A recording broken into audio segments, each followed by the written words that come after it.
بسم اللہ الرحمن الرحیم ایاک نعبد و ایاک نستعین۔ میرے پاکستانیوں، جب میں سمجھتا ہوں کہ یہ اب حکومت کامیاب ہوگی ہے سائفر کو دبانے کے لیے، کیونکہ سائفر کے اندر ایک ایسی چیز ہے جو ڈائریکٹلی یہ جو لوگ اس وقت حکومت کر رہے ہیں اور ان کے پیچھے جو سہولت کار تھا، یہ تو ڈائریکٹلی ان کے اوپر آتا ہے کہ انہوں نے ایک سازش کر کے ایک الیکٹڈ حکومت کرائی، لیکن یہ خود ہی اپنے پیر پہ کلہاڑی مارنے کے لیے ماہر ہیں۔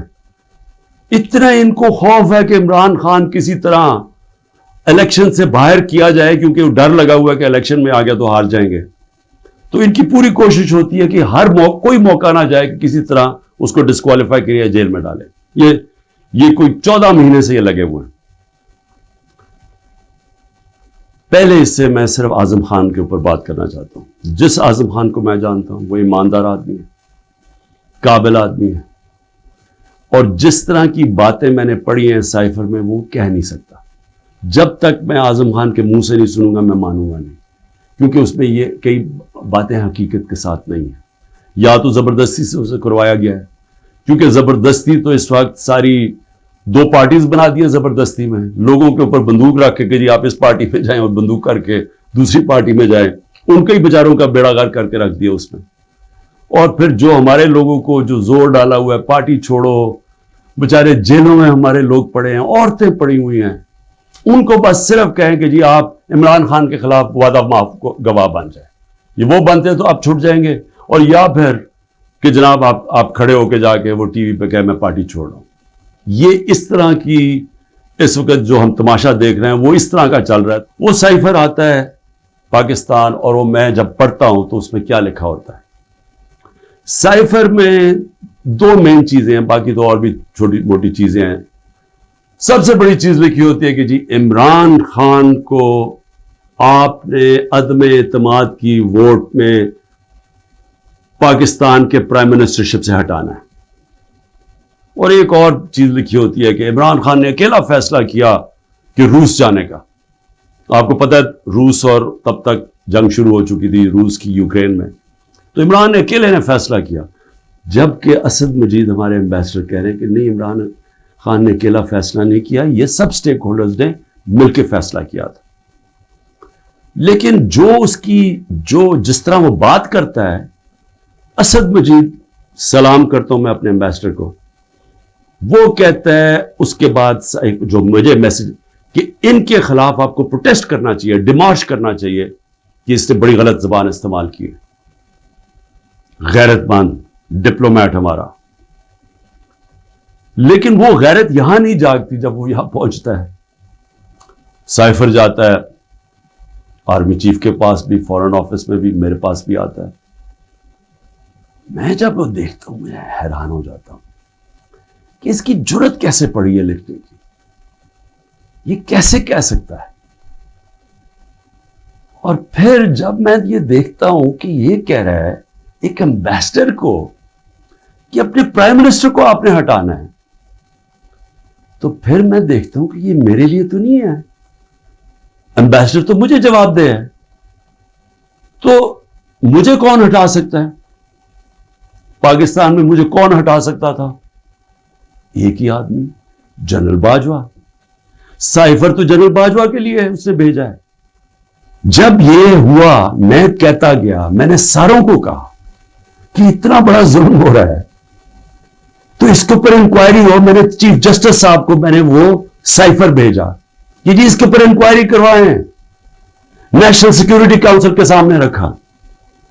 نیشنل سیکیورٹی کاؤنسل کے سامنے 30 مارچ کو میں نے رکھا کہ جی یہ ہے، سارے آرمی چیفز بیٹھے ہوئے تھے، سروس چیفز بیٹھے ہوئے تھے، سب کے سامنے رکھا کہ یہ اس نے لکھا ہے، اور آپ کا ایمبیسڈر کہہ رہا ہے کہ ان کو پروٹیسٹ کرو کہ یہ کسی کی ضرورت نہیں ہونی چاہیے اس طرح کا، کسی بھی ایک ملک کو، آزاد ملک کو اس طرح کا زبان استعمال کرنی۔ انہوں نے کہا جی ہاں مداخلت تو ہوئی ہے، تنقید کی، امریکہ کو پروٹیسٹ بھی کیا نیشنل سیکیورٹی کاؤنسل نے 30 مارچ کو۔ میں نے پارلیمنٹ میں لے کے گیا کہ ان کیمرہ میٹنگ کروائی، میں نے کہا ان کے سامنے رکھو۔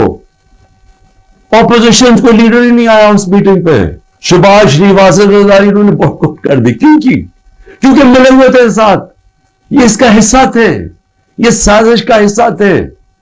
کیونکہ کیا یہ پاکستان کے پرائم منسٹر کے خلاف ایک آدمی کہہ رہا ہے کہ اس کو ہٹاؤ، تو کیا یہ عمران خان چھوڑے کسی بھی ملک کو اجازت دیتا ہے ایسے؟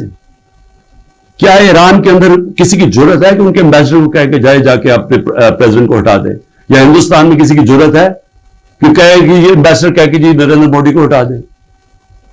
قومی غیرت ہوتی ہے، قومیں غیرت کے اوپر کھڑی ہوتی ہیں، قوم غیرت سٹینڈ لیتی ہیں، مشکل وقت گزارتی ہیں اور مضبوط ہو جاتی ہیں. دنیا ان کی عزت کرتا ہے، دنیا اس قوم کی عزت کرتا ہے جو اپنی عزت کرتی ہے. جب ایک عام آفیشل اس طرح کا سٹیٹمنٹ دے اور میں اس کو کچھ ہوئی نا، یعنی نیشنل سیکورٹی کاؤنسل میں حیران ہو گیا کہ صرف جی ہم ڈیمارش کرتے ہیں. آپ انکوائری کرنی چاہیے تھی، پوچھنا چاہیے تھا، لکھنا چاہیے تھا کہ اس نے کیوں یہ کہا. اور انکوائری جب ہونی تھی تو ایک آدمی نے سامنے آ جانا تھا، جنرل باجوہ نے. مسلسل یہ جناب ان کی میٹنگز ہوتی تھی، ان کی وہ چارج افیئر سے ملتے تھے. کیا ایسا ہے کو نہیں پتا تھا کہ پچھلے 3 مہینے کے اندر ہمارے پارلیمنٹیرینز، ہمارے پی ٹی آئی کے بیک بینچرز اور یہ اپوزیشن لیڈر سے بار بار امریکن ایمبیسی میں جا رہے تھے. ارشد شریف نے پورا پروگرام کیا، بتایا کہ کون کون سے دن کون سے لوگ گئے. راجہ ریاض کا بتایا گیا. کیا راجہ ریاض وہاں فورن پالیسی ڈسکس کرنے گیا تھا؟ جو سب سے پہلے بھاگے وہ امریکن ایمبیسی جا رہے تھے. کیا ان کو نہیں پتا تھا؟ اس میں سیفر بھی کہہ لے گا کہ عمران خان خود روس کیا ہے. کہ میں عمران خان نے خود روس کیوں جانا تھا؟ فورن آفس نے مجھے کہا، بیٹھ کے مشاورت ہوئی، ہم نے سارے پاکستان کے ایکس فورن سیکرٹریز کو بلایا، سب نے کہا کہ آپ کا رشیا جانا بہت ضروری ہے، ہمیں اپنے تعلقات ٹھیک کرنے چاہیے. پھر ہمیں 20 لاکھ ٹن گندم چاہیے تھی ان سے، وہ ہم بات کرنا چاہتے تھے، کنسیشن میں تھے. اس کے بعد جب ٹینشن ہوئی یوکرین سے تو تیل کی قیمتیں آسمانوں پہ چلی گئی، کموڈیٹی سپر سائیکل آ گیا. انہوں نے کہا کہ آپ وہاں جا کے تو ان سے نیگوشیٹ کریں سستا تیل. تو سارا سٹیک ہولڈرز کے ساتھ کہ جتنے بھی تھے انہوں نے پورا پلان کیا. ہم ٹرپ پہ جانے لگے، شام کو ٹینشن بڑھ گئی روس کی اور یوکرین کی. میں نے جانے سے پہلے جنرل باجوہ سے پوچھا کہ کیا مجھے جانا چاہیے یا نہیں. انہوں نے کہا ہم سب بیٹھے ہوئے ہیں، ہمارے خیال میں آپ کو جانا چاہیے. تو سب سے پوچھ کے میں روس گیا، میں اپنی ذات کے لیے تو نہیں گیا. تو واپس آیا تو جناب جنرل باجوہ نے اس کے 2 دن بعد کہ جی مذمت کرو کہ جو روس چلا گیا وہاں. فورن آفس ہی بیٹھا، ہمارے مین لیڈر بیٹھے ہیں. ہم نے کہا کہ ہندوستان تو مذمت نہیں کر رہا، وہ تو ان کا اسٹریٹجک ایلائی ہے، وہ تو نہیں کر رہا، ہم کیوں کریں؟ اور ہم ان سے ڈیل کر کے آ گئے تھے سستا تیل پہ اور سستی گندم پہ.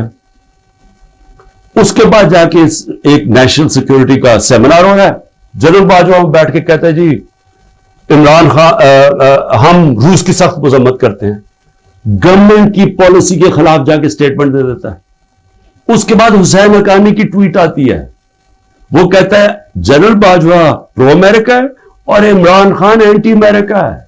بعد میں ہمیں پتہ چلتا ہے کہ ہم نے $30,000 دے کے حسین حقانی کو جنرل باجوہ نے ہائر کیا ہوا تھا ہماری گورنمنٹ کے دوران. وہ بعد میں جب ان کا فیرا، ان کا ایک ادارہ ہوتا ہے جو آپ کو رجسٹر کرنا پڑتا ہے لابیز کو، اس میں پتہ چلتا ہے. بعد میں ہمیں ایک ہی چیز ہو رہی ہے، سب کچھ، کوئی فکر نہیں ہے ملک کدھر جا رہا ہے، کوئی اس وقت فکر نہیں کہ ملک کے سارے ادارے تباہ ہو رہے ہیں. سارا صرف ایک 1 پوائنٹ ایجنڈا ہے کہ عمران خان کو کس طرح ڈسکوالیفائی کرنا اور جیل میں ڈالنا ہے. یہ ایجنڈا ہے. اس کے اندر یہ سائفر بھی آ گیا. یہ نہیں ان کو پتا کہ سائفر میں ان کی تباہی ہے، کیونکہ یہ سب ملوث تھے اس میں. یہ شہباز شریف بھی تھا، زرداری بھی تھا، ساروں کو پتا تھا سائفر کا. سارے میٹنگز کر رہے تھے امریکنوں کے ساتھ. اور اس کے اندر جو جنرل باجوہ کا رول ہے وہ سب کے سامنے آئے گا کہ انہوں نے کیا رول تھا اس کا، اور کیسے ایک حکومت جو اتنے سالوں کے بعد صحیح پرفارم کر رہی تھی، جو اکانومی ہماری آگے جا رہی تھی، اس کو گرا کے ایک وہ چوروں کو اوپر لے کے آئے ہیں جو 30 سال ملک کو چوری کر رہے تھے، لوٹ رہے تھے جو 30 سال ملک کو, جو خود جنرل باجوہ ہمیں بتاتے تھے, جو ملک کی اسٹیبلشمنٹ جن کی چوریوں کی بتاتی تھی, جو ایک دوسری کی چوریوں کا بتاتے تھے, جن کی انٹرنیشنل دنیا میں ان کی چوریوں کے اخباروں میں اور کتابوں میں جن کا نام آتا تھا, ان کو لا کے اوپر بٹھا دیا. انکوائری سب سے بڑی یہ ہونی چاہیے سائفر کے اوپر, جو ایف آئی آر نہیں کر سکتی. اگر صحیح انکوائری کروانی ہے تاکہ ہم آگے یہ غلطیاں نہ کریں, تو انکوائری یہ ہونی چاہیے کہ یہ سازش میں کون کون شریک تھا, کہ گورنمنٹ گرا کے ایک ملک کی اکانومی کی تباہ کیا, آج پاکستان کو گھٹنوں پہ رکھ دیا. آج اگر ہم ان کی مدد نہ کرتے اور آئی ایم ایف سے نہ کہتے کہ آپ کی سٹینڈ بائی اگریمنٹ کے ہم ساتھ ہیں, تو پاکستان ڈیفالٹ کر گیا تھا. ڈیفالٹ کرنے کا مطلب کہ آج لوگوں کا معاشی قتل ہو جانا تھا, جو ہو چکا ہے. اس سے دگنی مہنگائی ہو جانی تھی, بے روزگاری یعنی سارا جو ہماری باہر سے فائنینسنگ ختم ہو جانی تھی, جو آگے آج ہی برے حالات ہیں اس سے دگنے ہو جانے تھے. کون ذمہ دار ہے اس کا؟ انکوائری یہ ہونی چاہیے کہ کس نے کیا, کس پلیئر نے کیا کیا رول پلے کیا, یہ انکوائری ہونی چاہیے.